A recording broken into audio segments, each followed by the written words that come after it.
Hi friends Om Sairam Shri मात्रे नमः ओम नमः शिवाय। రేపే మాఘ ఆదివారం వసంత పంచమి, దీనిని శ్రీ పంచమి అని కూడా అంటారు. ఈ రోజే సరస్వతి దేవి జన్మించింది. అంతేకాదు లక్ష్మీదేవి ఆవిర్భవించింది కూడా ఈ రోజే. ఇది పరమ పావనమైన రోజు, పరమ పవిత్రమైన రోజు. అయితే ఈ రోజు ఆడవారు గుర్తుపెట్టుకొని ఇంట్లో ఈ కూర వండితే చాలు, సరస్వతీదేవి అనుగ్రహం కలుగుతుంది. ఈరోజు అందరూ ఈ కూరను వండాలి, తినాలి. అలా తినటం వల్ల జ్ఞానం పెరుగుతుంది. సరస్వతీదేవి అనుగ్రహంతో చురుకుదనం పెరుగుతుంది. కోటి జన్మల పుణ్యంతో కోటీశ్వరులుగా మారుతారు. ఈ కూర తినడం వలన వద్దన్న ఐశ్వర్యం వస్తుంది. కష్టాలు సమస్యలు పోయి సకల ఐశ్వర్యాలు సిద్ధిస్తాయి. మీ జీవితం అద్భుతంగా మారిపోతుంది. కనుక అందరూ కూడా ఈరోజు ఇంట్లో ఈ కూరను వండండి, ఈ కూరను తినండి. మరి ఈ వసంత పంచమి రోజు తినవలసిన ఆ కూర ఏమిటి అనే విషయాన్ని ఇప్పుడు ఈ వీడియోలో వివరంగా తెలుసుకుందాం. ఫ్రెండ్స్, ఫస్ట్ అయితే ఈ వీడియోకి ఒక లైక్ కొట్టండి. అలాగే మా ఛానల్ని కూడా సబ్స్క్రైబ్ చేసుకొని మర్చిపోవద్దు. మాఘ శుక్ల పంచమిని వసంత పంచమి, శ్రీ పంచమి అంటారు. ఇది జ్ఞానానికి ప్రతిరూపమైన సరస్వతీదేవి పుట్టినరోజు. జ్ఞానము మనిషిని మనిషిగా తీర్చిదిద్దుతుంది. జ్ఞానము, విద్య, చదువు పర్యాయ పదాలు. విద్యకు ఆదిదేవత, జ్ఞానప్రదాయిని అయిన శ్రీ సరస్వతీదేవిని స్మరించి పూజించే రోజే వసంత పంచమి. విద్యలకు అధిష్టాధిపతి సరస్వతి. ఆమె అనుగ్రహం వలన ఉలుకు పలుపు, బుద్ధి, శక్తి లభిస్తాయి. మతి మరుపు, మాంద్యం తొలగిపోతాయి. మేధాశక్తి పెంపొందించి సరి అయిన జ్ఞానం కలిగి ఇహము పరము మోక్షము లభిస్తాయి. జ్ఞానలబ్ధికి ఆటంకాలైన సకల అవరోధాలు తొలగించే తల్లి సరస్వతి తల్లి. శృతులలో సరస్వతీదేవిని ప్రాణశక్తిగా, జ్ఞానశక్తిగా కీర్తించడం జరిగింది. ఈ రోజున క్షీరసాగర మదనం సందర్భంగా లక్ష్మీదేవి ఆవిర్భవించిన కారణంగా దీనిని శ్రీ పంచమిగా పేర్కొంటారు. ఈరోజు మహాగణపతిని, శ్రీలక్ష్మిని, సరస్వతిని షోడశోపచారాలతో పూజించాలని శ్రీ సరస్వతీదేవి ప్రతిమతో పాటు జ్ఞానానికి ప్రతీకలైన పుస్తకాలను, పెన్నులను పూజాపీఠంపై ఉంచి అర్చించాలని శాస్త్రాలు చెప్తూ ఉన్నాయి. ఈ సరస్వతి పంచమి రోజు ఉదయం మరియు సాయంత్రం స్నానం చేసే నీటిలో చిటికెడు పసుపును లేదా ఉసిరికాయ ముక్కలను వేసుకొని స్నానం చేయాలి. అలా చేయటం వలన సరస్వతీదేవి కటాక్షం లభిస్తుంది. కష్టాలు పోతాయి, జ్ఞానం పెరుగుతుంది, వాక్చాతుర్యం కూడా పెరుగుతుంది. ఒంట్లోని దోషాలు పోతాయి, మీ శరీరానికి నూతన ఉత్తేజం వస్తుంది. కనుక అందరి ఈ విషయాన్ని గుర్తుపెట్టుకోండి. ఉదయం మరియు సాయంత్రం నీటిలో ఇవి వేసుకొని స్నానం చేసి శుభ ఫలితాలను పొందండి. ఇక ఈ వసంత పంచమి రోజు ఒక ప్రత్యేకమైన కూరను తింటే దోషాలు పోయి సరస్వతీదేవి అనుగ్రహంతో తెలివి పెరుగుతుందని, పుణ్యం వస్తుందని పండితులు చెప్తూ ఉన్నారు. మరి ఈరోజు ఏ కూర తినాలి అంటే దొండకాయ కూర. అవును, వసంత పంచమి రోజు ఉదయం, సాయంత్రం, రాత్రి ఏ సమయంలోనైనా సరే దొండకాయ కూరను వండుకొని తింటే చాలా మంచిది. కూర రూపంలోనే కాదు, వేపుడు రూపంలోనే కానీ, 65 రూపంలో కానీ మీ ఇష్టం. ఈరోజు ఏ విధంగానైనా దొండకాయలను తింటే జ్ఞానం వృద్ధి చెందుతుంది. ముఖ్యంగా ఈరోజు చదువుకునే పిల్లలకి, చిన్నపిల్లలకి ఈ కూరను పెట్టాలి. అలా పెట్టడం వలన వారి తెలివితేటలు పెరుగుతాయి, సరస్వతి కటాక్షం కలుగుతుంది. చాలామంది దొండకాయలు తింటే బుద్ధి మందగిస్తుందని అంటూ ఉంటారు. కానీ దాంట్లో అస్సలు నిజం లేదు. దొండకాయను తినడం వల్ల తెలివితేటలు పెరుగుతాయి, జ్ఞానం పెరుగుతుంది. కనుక వసంత పంచమి రోజు దొండకాయ కూరను ఖచ్చితంగా తినాలని శాస్త్రాలు చెబుతూ ఉన్నాయి. కనుక ఇంట్లో ఆడవాళ్ళు వసంత పంచమి రోజు దొండకాయ కూరను వండండి. అందరూ ఏదో ఒక రూపంలో దొండకాయలను అయితే తినండి. అలా తినడం వల్ల సరస్వతీదేవి అనుగ్రహం కలుగుతుంది, బుధుడి అనుగ్రహం కలుగుతుంది, గ్రహదోషాలు కూడా పోతాయి. ఇలా వసంత పంచమి రోజు దొండకాయ కూర తినడం వలన తెలివితేటలు పెరుగుతాయి, జ్ఞానం పెరుగుతుంది. అంతేకాదు ఈరోజు ఈ కూర తింటే ఒంట్లోని దోషాలు కూడా పోయి కోటి జన్మల పుణ్యంతో కుబేరుడిగా మారుతారు. కనుక అందరూ కూడా వసంత పంచమి రోజు దొండకాయ కూరను తినండి. ఈరోజు వీలైనంత వరకు సాత్విక ఆహారాన్ని తినండి. అంటే ఉప్పు, కారాలు, నూనెలు తగ్గించుకోవాలి. అలాగే ఈరోజు నాన్ వెజ్ అంటే మాంసాహారాన్ని ముట్టుకోకూడదు. అంటే గుడ్లు, చేపలు, మాంసము, రొయ్యలు, పీతలు, నత్తలు ఇలాంటి ఏవి కూడా ఈరోజు తినకూడదు. కాదని ఈరోజు నాన్ వెజ్ తింటే సరస్వతీదేవి ఆగ్రహానికి గురి అవుతారు. లేనిపోని కష్టాలు వస్తాయి, సమస్యలు వస్తాయి, ఉదర సమస్యలు కూడా వచ్చే అవకాశం ఉంది. ఎందుకంటే సరస్వతి మాత శాంతమూర్తి, ఆమెకు హింస నచ్చదు. జంతువులను హింసించి వాటిని తింటే వాటిని ఇష్టపడరు అమ్మవారు. ఎట్టి పరిస్థితులను కూడా ఏ రూపంలో కూడా నాన్ వెజ్ తినకండి, సమస్యలు వస్తాయి. ఈరోజు సరస్వతీదేవికి పాలను కానీ లేదా పాలతో చేసిన తెల్లటి తీయటి పదార్థాలను కానీ నైవేద్యంగా సమర్పించాలి. ఇలా తెలుపు వర్ణంలో ఉండే నైవేద్యం పెట్టి ఆ నైవేద్యాన్ని పిల్లలు పెద్దలు తినడం వలన సకల ఐశ్వర్యాలు సిద్ధిస్తాయి. అలాగే ఈరోజు అమ్మవారిని తెలుపు రంగు పూలతో పూజించాలి. అంటే మల్లె, సన్నజాజి, తెలుపు, గులాబీ, దేవగన్నేరు లాంటి తెలుపు పూలతో పూజ చేస్తే సకల విద్యలు సకల సంపదలు వృద్ధి చెందుతాయి. అంతేకాదు ఈరోజు పిల్లలు పెద్దలు అందరూ కూడా తెల్లటి రంగులో ఉండే దుస్తువులు ధరించాలి. అలా ధరించటం వలన కష్టాలు పోతాయి, జ్ఞాన వృద్ధి జరుగుతుంది. అదేవిధంగా కొన్ని పచ్చి పాలను తీసుకొని ఆ పాలల్లో చిటికెడు పసుపును, కొంచెం ధనియాల పొడిని, కొంచెం పంచదారను కలిపి ఆ పాలను ఇట్టే గుమ్మానికి 2 వైపులా అలాగే తులసి చెట్టు మొదట్లో చల్లాలి.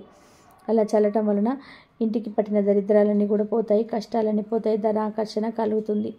ఈరోజు పిల్లలకి అక్షరాభ్యాసం జరిపిస్తే ఆ తల్లి కర్ణాకటాక్షాల వలన అపారమైన జ్ఞానం లభించి నిరాటంకంగా విద్యాభివృద్ధి జరుగుతుందని ప్రజలందరి విశ్వాసం. పూర్వం రాజస్థానంలో ఈరోజు దర్బారులో నిర్వహించి కవితా గోష్ఠులు జరిపి కవులను, పండితులను, కళాకారులను సత్కరించటం ఆనవాయితీగా ఉండేది. వాల్మీకి సరస్వతీదేవి భాషించి శ్రీమద్ రామాయణ రచనను చేశాడని పురాణాలు చెప్తున్నాయి.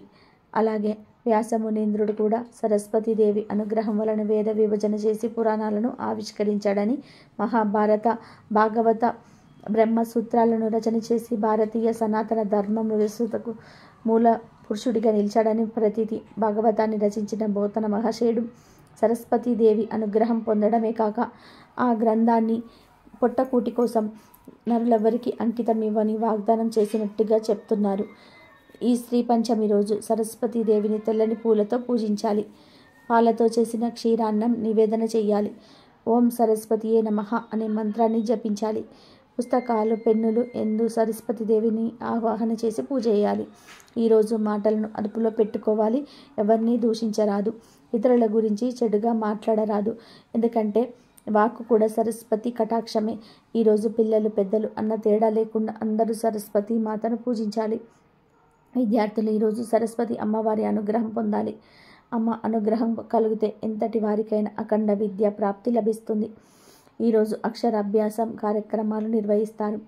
అందువల్లే బాసరాలయంలో ఈ పండుగను 3 రోజుల పాటు ఘనంగా నిర్వహిస్తారు. ఈరోజు తల్లిదండ్రులు ఇక్కడకు వందల సంఖ్యలో వచ్చి తమ పిల్లలకు అక్షరాభ్యాసాలు, అన్నప్రాసలు చేయిస్తారు. ఈరోజు దేవాలయాల్లో కాక ఇంట్లో, స్కూళ్ళల్లో, కాలేజీలలో సరస్వతీదేవి పూజ నిర్వహిస్తారు. అదేవిధంగా ఈరోజు ఏదైనా కొత్త పనిని మొదలు పెడితే దానిలో తప్పక శుభం కలుగుతుంది. ఈరోజు సరస్వతీదేవి అమ్మవారికి అరటి పండ్లను సమర్పిస్తే వారికి చక్కటి జ్ఞానాన్ని, సంపదను కలిగిస్తుంది. అదేవిధంగా ఈరోజు అమ్మవారికి తేనెను నివేదన చేస్తే వారికి అన్ని పనుల్లోనూ విజయం కలుగుతుంది. పాలను నివేదన చేస్తే తెలివితేటలు పెరుగుతాయి. ఋగ్వేదంలోను, దేవి భాగవతంలోను, బ్రహ్మ వైవర్త పురాణంలోను, పద్మపురాణంలోను చదివిన తల్లి సరస్వతీదేవి గురించి వివిధ గాథలు ఉన్నాయి. వాగ్బుద్ధి, వివేకం, విద్య, కళలు, విజ్ఞానం వీటన్నిటికీ ఆదిదేవత సరస్వతీదేవి. కేవలం చదువులనే కాదు, సర్వశక్తి సామర్థ్యాలను తన భక్తులకు ప్రసాదిస్తుందని దేవి భాగవతంలో వివరించడం జరిగింది. ఈరోజు సరస్వతీదేవిని భక్తి శ్రద్ధలతో పూజిస్తే ఎవరు దొంగిలించబడిన జ్ఞానం అనే విద్యను మనకు ప్రసాదిస్తుంది. సకల సంపదలకు నిలయం విద్య. ఒక విద్య ఉంటే చాలు, అతడికి అన్ని ఐశ్వర్యాలు ఉన్నట్లే. మన ఇంట్లో ఉన్న ధనాన్ని ఎవరైనా దొంగిలించవచ్చు, కానీ మన విద్యను దొంగిలించటం ఈ సృష్టిలో ఎవరి తరం కాదు. అదే సరస్వతీదేవి మనకు ప్రసాదించే గొప్ప వరం. సరస్వతి అమ్మవారు పరమ సాత్విక మూర్తి. అమ్మవారి మూర్తిని చూసి మనం నేర్చుకోవలసింది చాలా ఉంది. ఆమెకు యుద్ధం చేసే ఆయుధాలు ఏమీ ఉండవు. బ్రహ్మ వైవర్త పురాణంలో సరస్వతీదేవిని అహింసకు ఆదినాయకగా చెప్పడం జరిగింది. అహింస ద్వారా మనం సాధించగలిగేది ఏమీ లేదని, జ్ఞానం ద్వారా మనం దేన్నైనా సాధించవచ్చని, మంచి ఆలోచన జ్ఞానంతో ఎటువంటి విజయాలైనా సరే సాధించవచ్చని, అన్నిటికీ మూలం విజయాన్ని అమ్మవారి మూర్తి ద్వారానే మనం గ్రహించగలగాలి. ఈరోజు బియ్యంతో ఇప్పుడు మనం చెప్పే విధానంగా చేస్తే మీకు ఉండే అజ్ఞానం తొలగిపోతుంది. జ్ఞానం పెరిగి కుబేరులుగా మారిపోతారు. సరస్వతీదేవి పుట్టినరోజు అయిన ఈ శ్రీ పంచమి రోజు పిల్లలు బాగుండాలని, పిల్లల జ్ఞానం పెరగాలని వారి పేరు మీద బియ్యాన్ని దేవాలయంలో అన్నదానానికి దానంగా ఇస్తే చాలా మంచిది. దేవాలయాల్లోనే కాదు, ఈరోజు పేదవారికి బియ్యాన్ని దానంగా ఇచ్చిన ఎంతో పుణ్యం కలుగుతుంది. ఈరోజు చాలామంది తల్లిదండ్రులు తమ పిల్లలకు అక్షరాభ్యాసం చేస్తారు. అలా అక్షరాభ్యాసం చేసేటప్పుడు బియ్యంలో అక్షరాభ్యాసం చేస్తే చాలా మంచిది కలుగుతాయని, అలాగే మీ పిల్లల పేర్ల మీద బియ్యం దానం ఇవ్వండి. మీ పిల్లలకు మంచి వృద్ధి కలుగుతుంది, అంతా మంచే జరుగుతుంది. కనుక అందరూ కూడా ఈ వసంత పంచమి రోజు బియ్యంతో ఈ చిన్న చిన్న పనులు చేసి శుభ ఫలితాలను పొందండి. మాఘమాసంలోని ఆదివారాలకు ఎంతో విశిష్టత ఉంది. మాఘ ఆదివారాలు మాఘమాసంలోని పవిత్రమైన రోజులు. ఎందుకంటే ఆదివారం ఆ సూర్య భగవానుడికి ఎంతో ఇష్టమైన రోజు. అందుకే మాఘమాసంలోని ఆదివారం రోజు ఆ సూర్య భగవానుని విశేషంగా పూజిస్తారు. ఆదివారపు నోములు నోచుకుంటూ ఉంటారు. మాఘ ఆదివారం ఎంతో మహత్యం కలిగిన రోజు. ఇది అపమృత్యువును పొడగొట్టి అభిష్ట సిద్ధిని కలిగిస్తుంది. మాఘ ఆదివారం నాడు ఎవరైతే సూర్యుడిని భక్తి శ్రద్ధలతో ఆరాధిస్తారో వారికి సర్వరోగ విముక్తి, పుత్ర పౌత్రాభివృద్ధి, పుణ్యలోక ప్రాప్తి కలుగుతాయని పురాణ వాక్కు.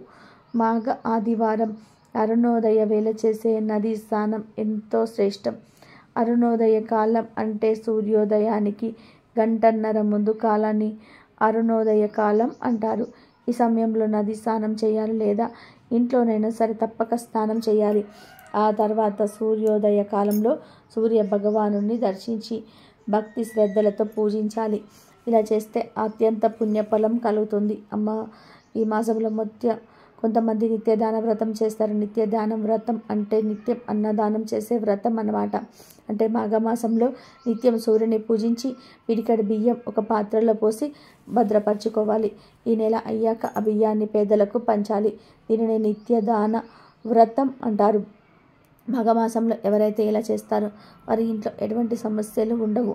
కాస్త డబ్బు ఎక్కువగా ఉన్నవారు ఈ మాఘమాసం అంతా కూడా అన్నదానాలు చేస్తూ ఉంటారు. డబ్బు లేనివారు రోజు ఒక గుప్పెడు బియ్యం తీసి పక్కన పెడుతుంటారు. వారి సంతానం అభివృద్ధిలోకి వస్తుందని వారి నమ్మకం. అనుకున్నది సాధిస్తారని కూడా వారి నమ్మకం.